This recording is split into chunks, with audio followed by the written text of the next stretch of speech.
Bonjour, aujourd'hui j'ai décidé de vous parler de celui qui a fait trembler les enfants pendant des centaines d'années, le loup. Et figurez-vous qu'en 2018, il ne fait plus peur à personne, même pas aux 3 petits cochons. Comme dans ce livre, Mort au loup, de Philippe Jalbert, publié aux éditions Seuil Jeunesse. Les 3 petits cochons se lancent dans une chasse au loup et commencent pour cela par une préparation militaire. Mais leur instructeur est désespéré et le petit lecteur comprend assez vite qu'ils ne sont pas faits pour ça. Alors les petits cochons tentent de tendre un piège au loup, mais le loup n'est plus féroce du tout et aimerait bien être leur ami. C'est un album très plaisant, acidulé, comme imprimé en sérigraphie.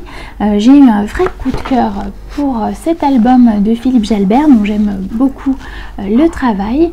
Et je vous conseille le livre à partir de 5 ans. Vous allez le voir, c'est bourré de rebondissements et l'enfant ne saura pas jusqu'à la dernière page si les cochons auront la peau du loup. Figurez-vous que le loup, dans certaines histoires, est même devenu végétarien, comme dans ce livre Un loup dans le potager de Claire Bouillet et Quentin Gréban, paru aux éditions Mijade il y a déjà quelques années. Le loup, pour se nourrir, s'est lancé dans la culture d'un potager et il y arrive plutôt bien. Ses légumes sont tellement appétissants que les autres animaux de la forêt décident un jour d'aller se servir. Et là, le loup se met vraiment en colère. Il faut craindre le pire.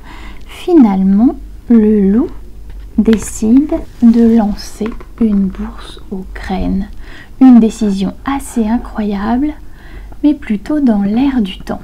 Le livre, finalement, a été écrit en plein scandale de la vache folle, mais on retrouve à l'heure actuelle des similitudes avec le courant vegan ou les potagers collectifs. C'est un très joli livre sur la coopération, la rédemption. Je vous le conseille, les dessins sont magnifiques et la philosophie qu'il véhicule également.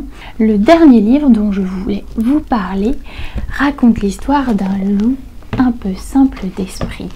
Ça s'appelle Le Grand Loup et la Fée Rouge et c'est de Véronique Cauchy et Rebecca Galera, publié dans la petite maison d'édition Cépage.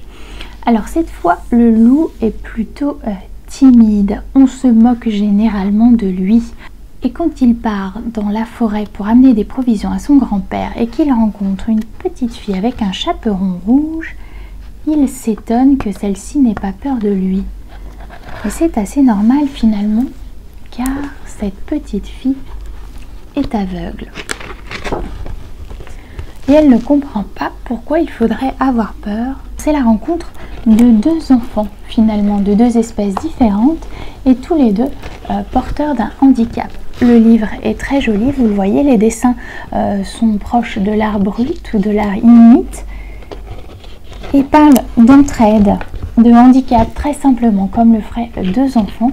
Alors je vous le conseille car ça permet d'aborder le sujet avec des enfants dès 3 ans. Voilà, j'espère que ces livres vous permettront de voir que le loup, eh bien, n'est pas si méchant et je vous retrouve une autre fois pour une autre chronique.